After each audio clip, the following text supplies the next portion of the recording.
George Kilpatrick, inspiration for the nation, celebrating people we feel good about. Well, Dr. Robert Simmons III is the head of STEM and social impact for the Micron Foundation. And the brother's doing some great things. Now, I have been, Micron is coming to the community. They're building a mega fab facility. They have indicated to us that their investment, when it's all said and done, will be $100 billion, the largest investment in the history of New York State, one of the largest investments of any kind in the United States. Okay. President Biden had to come to Syracuse along with all the other officials. They had to stand with Micron to do this work. But one of the people on the ground doing this is Dr. Robert Simmons. So when I was, I've been to the events, checking it out, they said, but you got to get this brother on the show. You got to get this brother on the show. And so we've been working this thing out. And so I am honored to welcome Dr. Robert Simmons III to the program and talk about what Micron is doing in the community. I attended the November 9th luncheon where you were the keynote as part of the work at Center State CEO on the economic forecast. And certainly with Micron coming to town, that's certainly an economic forecast. Let me say this about Micron. They said they were coming to invest, and they certainly have. And so, Robert, thank you so much for coming on. And I really appreciate the work you're doing. So before we get into Micron, I want to know about Robert, the educator, because you from the Big D, Detroit, home, by the way, of one of the, if you're in Detroit, you got to go to the Charles Wright Museum. You have to do that. You got to do that. The original Black History Museum in America. Yes. Just to be clear. On the campus. Now, are they still on Wayne State, or did they move? Well, let's be clear. They're not on the campus of Wayne State. Folks in Detroit would take offense to Wayne State trying to own our history. Okay. So it's in the Cultural Center. Yeah, a Cultural Center. Okay. Cultural Center. Cultural Center. Okay. The Cultural Center. There you go. Okay. So you got to do that. So, Rob, talk to me about your background as an educator, because certainly as an educator, that's very important to the work that you're doing, especially as head of STEM for the foundation. Yeah, I mean, first, I just want to thank you, George, for having me. I want to thank Syracuse for showing love. And whenever I'm in Syracuse, at this point, it's just like going home. I don't even need my GPS anymore. I'm just like, all right, this one. And so just want to acknowledge the leaders in the community, but also those that aren't named in all the press releases, like those people on the ground who are unspoken, the ancestors that came before that didn't get to see Micron come. But there are a lot of folks that are in our ancestral home and have passed on who believed and dreamed of this type of economic opportunity for the Syracuse community. So just want to name that and bring the ancestors into the room. For me, education was all I ever wanted to do. Right. My mother and father went to Morehouse and Spelman. My father defies the narrative of Black men incarcerated, but he was also incarcerated my whole life. So one of the things I realized early on was the easiest way to disrupt the narrative of Black men and boys in particular going to prison was to provide them with a strong education. Frederick Douglass once said that it's easier to repair broken children than broken men. And that's the mantra that I operate from when I think about education, is that it's easier to repair young people than it is to fix older adults. And I've spent my whole career in both K-12 and in higher education. So the work that I do, while framed with social impact, is largely built around education and some of the amazing work that happens at Micron. And it wouldn't even be possible without the amazing leadership of our CEO, Sanjay Mehrotra, the president of our foundation, April Arnzen, and the executive director of our foundation, Dee Mooney. They allow me to do the work and offer support, which I think is critical when you're doing this type of work. You need a village with you and around you to support you. That is so important. And so, and of course, again, Dr. Robert Simmons, head of social impact and STEM for the Micron company and Micron Foundation. And I love what you just said about the ability to do good in the communities where Micron is and how critical that is, especially in a time like this. You coming to a city that is identified as having some of the highest concentration of poverty in Black and brown communities anywhere in the United States. And so certainly an investment like a company like Micron coming is going to be significant. And so let's talk about the preparation, right? Because we're talking about the potential of 50,000 jobs in this community, or 9,000 directly from Micron, with another 41,000 offshoot jobs. So let's talk about the preparation to make sure that those who have been adversely impacted can see the benefits in their lifetime from an investment like from Micron. Look, like, the decision by the leadership of Micron to put down roots in the Syracuse community in this way is no small feat, right? There were tons of people that had tons of conversations, right?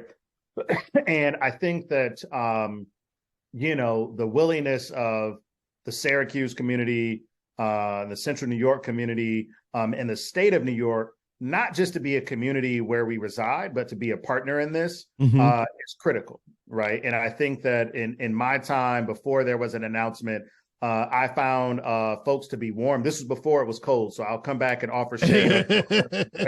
But people were warm, they were welcoming, and it was humbling, right? To have that experience.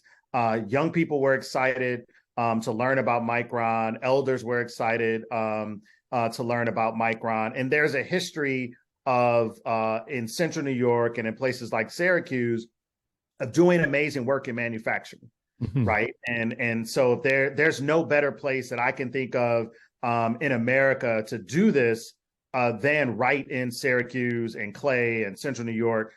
Clay, which is where the facility will actually be. But from a regional perspective, Micron felt that this was the best fit. This offered the greatest opportunity, not just to impact the semiconductor industry, but also have great community partners and a group of citizens who were willing to work with Micron in a meaningful way. Yeah, and you did point to the diverse talent and the communities that we have, but also the lifestyle, right? And like you said, we love our community, right? We love our community. I've raised 4 children here, and although all of them went to school out of town, except for one who's in Ithaca, so two who went to school at Cornell. But with that being said, there's just a tremendous opportunity for people in this community, and Micron has already started making some investments in the community. The YMCA, OCC, talk about some of those. Yeah, I mean, we're excited to support the community, right? And the thing that's in our DNA at Micron that's embedded in how we operate, it's not just about our profitability. It's not just about ensuring that our employees are happy. We want to do both of those, but multiple things can be true at the same time. And one of them is ensuring that we're good corporate citizens, that we're engaging with the community and we're investing in the community. In the region, we just announced a series of grants to launch our chip camp across the region in 3 different sites, which is unusual for Micron, but we're doing it anyway. We also announced the grant to the Museum of Science and Technology, where we're also going to build a hands-on exhibit for people to have access to, some family passes for free access. We're sponsoring December. And so shout out to my colleagues and partners at the Museum of Science and Technology, or as it's affectionately known in Syracuse as the MOST, correct? And then we have the leadership of Brother Bertram Lawson and the things he's doing at the Y and our significant investment, not just in the Y, but in his leadership, which I think is important. He's I believe, the first person of color in the history of the YMCA in that region to lead the Y, if I'm not mistaken. You're correct. And I think I think that's important, but also OCC, right? And the decision to build a clean room so that we can train the next generation under the lead of in semiconductors under the leadership of Dr. Warren Hilton at Onondaga Community College. So I think there's a lot of community investment And I think that we're looking to do some partnerships with folks to help them navigate the winter. Because contrary to what other people, I'm not sure if y'all realize in Syracuse, but it's actually cold there. So I'm not sure if that's a part of y'all program and how y'all indoctrinate people, but it is. And so really looking forward to doing some things that we'll announce in January and February to really support the community during a very difficult time for those who face housing insecurity and food insecurity, which is the winter. And I'm excited to be the MLK convocation speaker at Lemoyne in February, and really excited to engage with the Lemoyne community as well. So just super excited, and there's a lot of investment aside from the infrastructure that will take place. But we want to make sure kids are excited about semiconductors because it's the youth who will lead us, is what I always tell folks. Grown folks actually don't know much.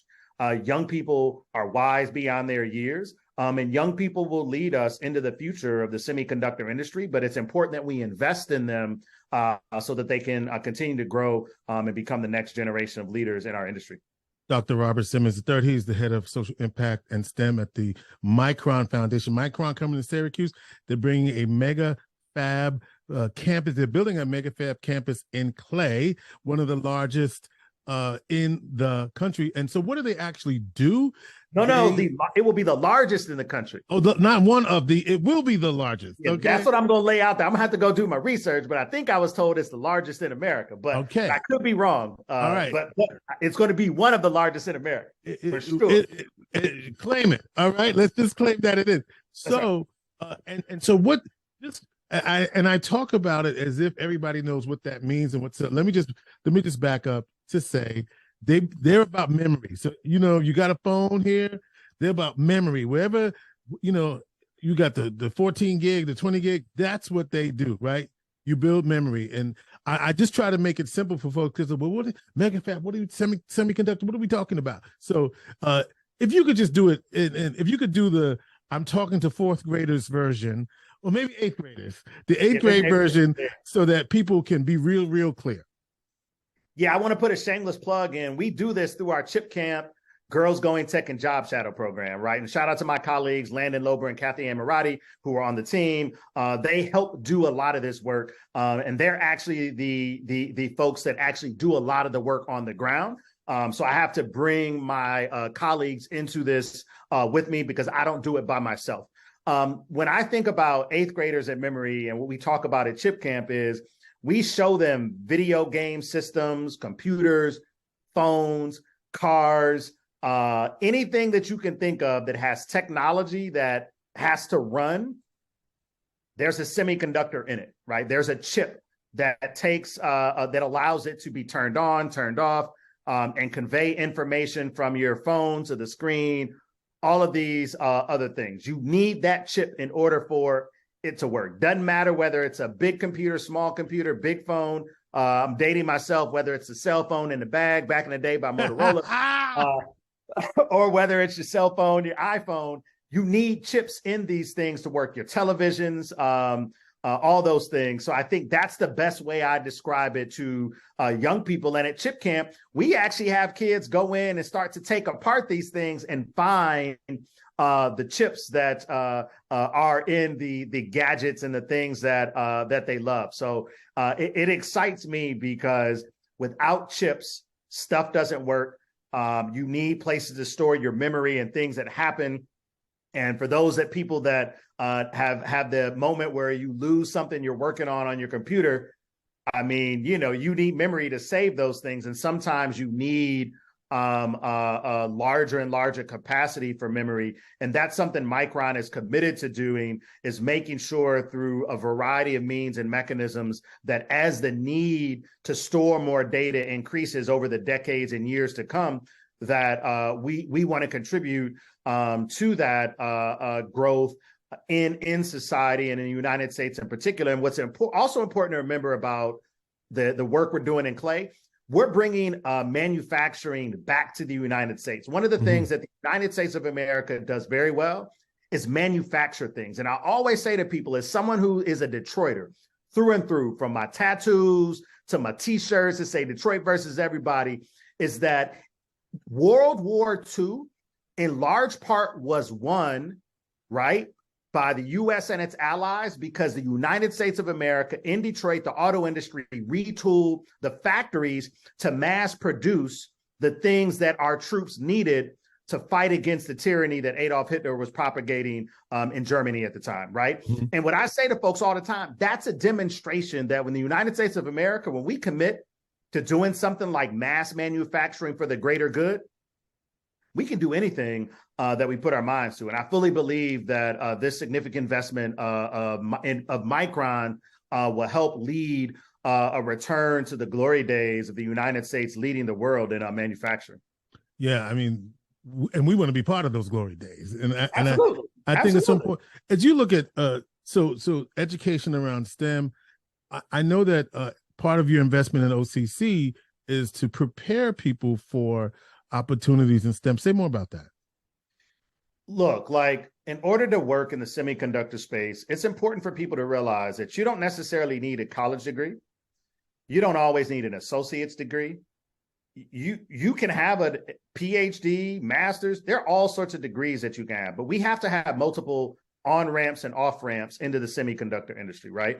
And part of it is that OCC provides an on-ramp, right? Because we also know that a significant number of graduates and alums from OCC stay in the region. One of the things under the leadership of Dr. Warren Hilton that OCC is actually good at, there's a bunch of them supporting the community, but also they have a deep commitment to technology at OCC. So they make for a great partner. They have access to young people. They are supportive.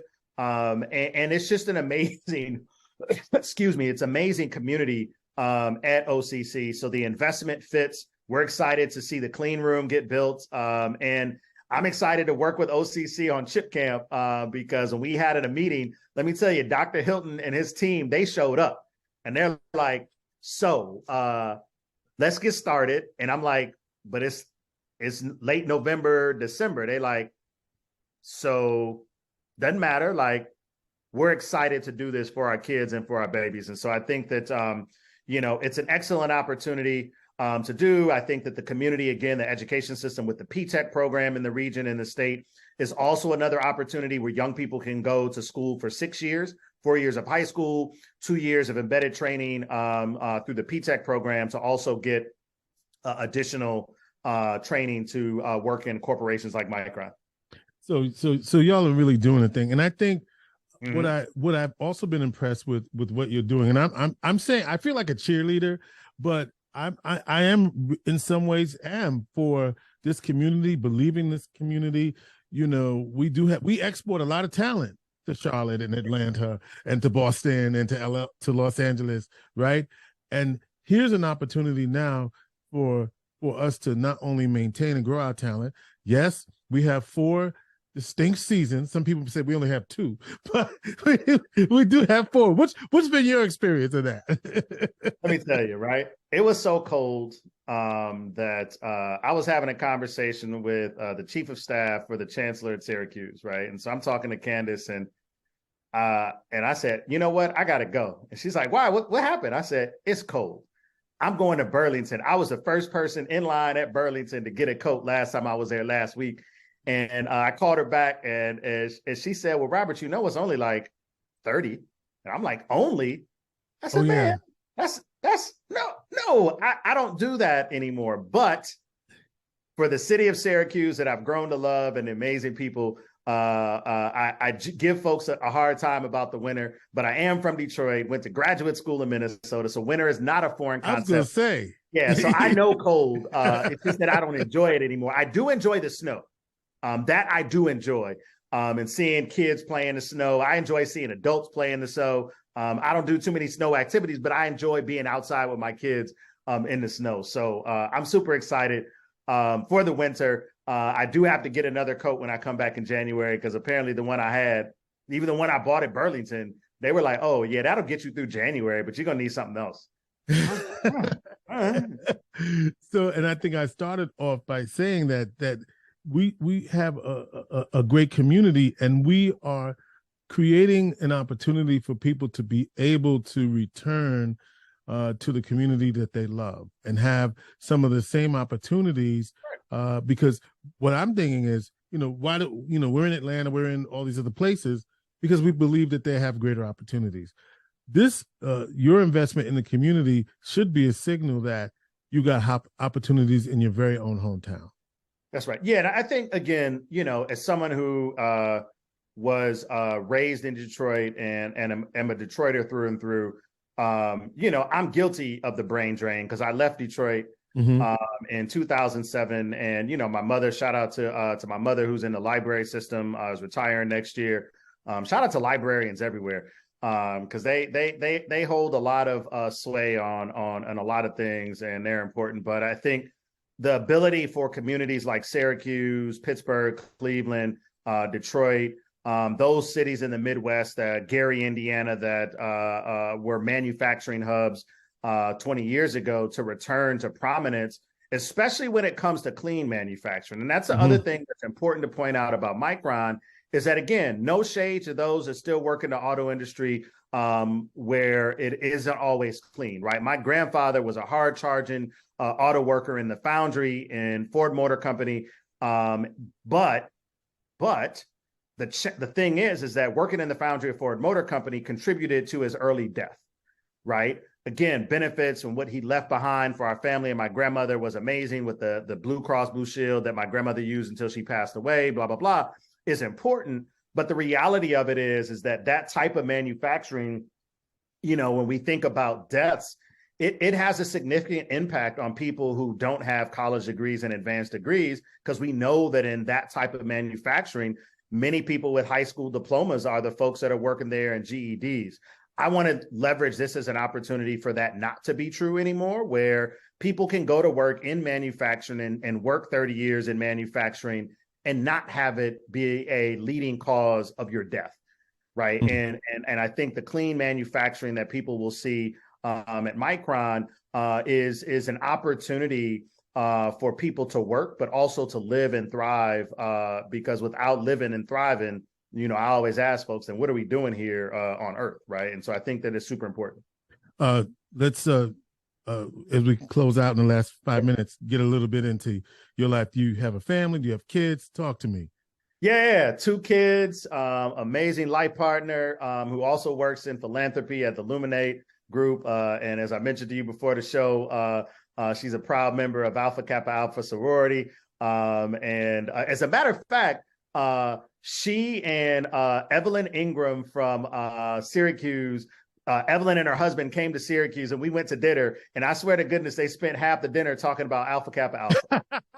And I was like, yo, like, y'all do know we're here, but like, Chino looking at each other like yeah, what? Like what? Yeah, Chino and I, shout out to Chino and Evelyn for coming down and reaching out. And we had dinner at Georgia Brown. But anyway, and so, yeah, so, our 11-year-old is really into AAU basketball and is pretty good. So if Jim Boeheim is looking for his next Carmelo Anthony, reach out, like happy to send him to Syracuse for a tryout. And I always remind folks in Syracuse, while yes, y'all gave us Dave Bing, we gave y'all Derek Coleman. So just to be clear, okay, there's a human trade-off. Shout out to DC from Northern High School in Detroit, proud member of the Syracuse community and the Detroit community. But yeah, so that's it, man. Like that's the world, still excited about living in DC. We live in Northern Virginia, just outside of DC. And a hardcore Lions fan, hardcore Michigan fan, go Blue. You got me the other day. The Lions got the Giants, but we got the Pistons, so that I'm good. The Knicks, I'm a Knicks fan. well, so for all of my Knicks fans, I always jokingly say to the Knicks fans, I didn't even realize they played professional basketball. Oh, here we go. So, as a Piston fan, like we've been relevant the last 20 years-ish. Bad Boys, got you. That's right. Rip Hamilton, Chauncey Sheed, and all that. But, Isaiah, I always say to folks, what I do love about the Knicks, contrary to what other people say about KD, AI, and all these other people, the greatest scorer in the history of the NBA was a New York Knick, Bernard King. Yeah. BK was smooth with it. So I always tell folks that you got to understand NBA basketball to understand. I think he just celebrated a birthday. I saw somewhere on social media. I believe so. Recently. So yeah, we spent a lot of time on sports, and I'm looking forward to the holiday because I've been working a lot, and my amazing life partner's been traveling a lot overseas because her boss is in London. So really looking forward to unplugging for a couple of weeks and just sitting and then getting back at it the first week of January. Listen, Robert Simmons III, before we go, I know you had mentioned, or you slipped in there, that your dad spent most of your life incarcerated, and a lot of that's relatable to a lot of young people who may have had a similar experience. Would you just say something about how you were able to navigate that, how you can speak about that without feeling shame about that, and also the encouragement that you could give to other young people who may be in a similar situation, that they are, I don't want to talk about my family, that you got comfortable enough in your position successfully as someone who, has navigated a lot of different spaces. Yeah, like the FBI was looking for my father. So he wasn't doing anything nice, right? And I experienced the emotional incarceration during his physical incarceration. And I think it probably took me until my 40s to actually come to grips with it, maybe my 30s, right, where I started writing about it when I was an academic. And I think that it took a lot of time, a lot of therapy, right? And I think that, people who are in denial about the utility of therapy in our lives and talking to someone, because I was angry, right? Like they were ready to kick me out of high school. I was fighting all the time. And I didn't grow up in a neighborhood where violence was unusual, right? It was very normative growing up in the 80s during the height of the crack cocaine epidemic in Detroit. And so there were days where my mother thought I was going to fall victim to the same challenges that plagued my dad and other homeboys in my neighborhood. And I think I just stuck with it. And I finally got comfortable with it as I started to receive mentorship from brothers like Sean Dove. Shout out to Sean Dove, who was the head of the Campaign for Black Male Achievement.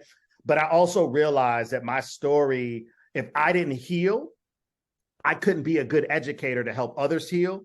But I also couldn't be a good dad, right? If I was carrying around my own baggage. For those that are still going through it, I always say, like, peace and reconciliation and forgiveness comes with time. Right. And I think that there's no set time period for when you may forgive a parent for this, for what's happened in the damage of the relationship. But I think that, my commitment in particular in this space, I'd love to sit down and talk to young people and work with the community and other organizations that are already doing this work just on my own personal time to build out an ecosystem or continue to grow the ecosystem that supports young people who have parents and relatives who may or may not be raising them who are incarcerated, because you have a greater likelihood of experiencing trauma, violence, and incarceration when you're 1 degree of separation from a loved one who's been inside of the prison. So definitely open to talking about it. Want to encourage folks and would love to sit down with a group of folks in Syracuse and in the region to have a longer conversation about my journey, but also their journey, because we're all on the journey. I just happen to navigate the bumps differently than others.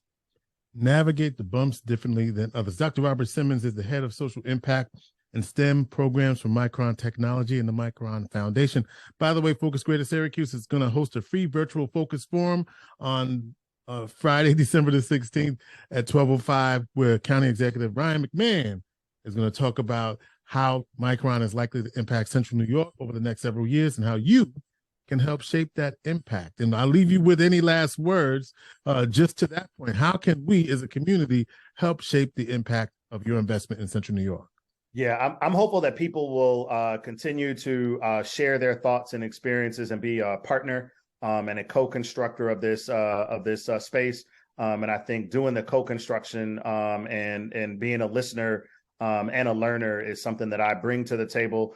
Folks can always reach me via email, Robert Simmons, no S, at micron.com. And I think that's important to name that I want to be available for people to reach out to. I may not always have the answer that people like. I may not even have an answer at all, but I'm here to listen. because I'm concerned about Micron, but I'm also equally concerned about the community and doing right by those that are impacted by Micron's presence in a community that is not ours, but belongs to those that we aim to partner with and serve when I think about our social impact work. Micron Technology, building the largest mega fab facility, clean technology in Central New York, 50,000 jobs, $100 billion in investment, subject to market conditions. They always say that, just so we say it. but we're really excited, Robert. And I think this is what, the first interview for you in Central New York? Yes, the first podcast in Syracuse that I've done. And so I'm super excited to do it. Definitely enjoy doing community-based conversations, working with Miss Helen over at the United Way on a Common Council in Syracuse city government, as well as Rashida, to do a couple of other conversations as well. So really want to have community-based conversations as much as possible. And yes, there are the other things that I do that are at a 30,000 foot level, but I also want to make sure that the work resonates from the grassroots to the treetops, because grassroots is how we maintain our longevity and sustainability in communities, not necessarily through the treetops, because the color of the treetops changes, but the roots, when they're deep and intertwined, they never change. They, in fact, grow stronger. All right. From the corner to the corner office. That's Dr. Robert Simmons III, Inspiration for the Nation, GK George Kilpatrick, right here on Power 620 and everywhere you get your podcasts.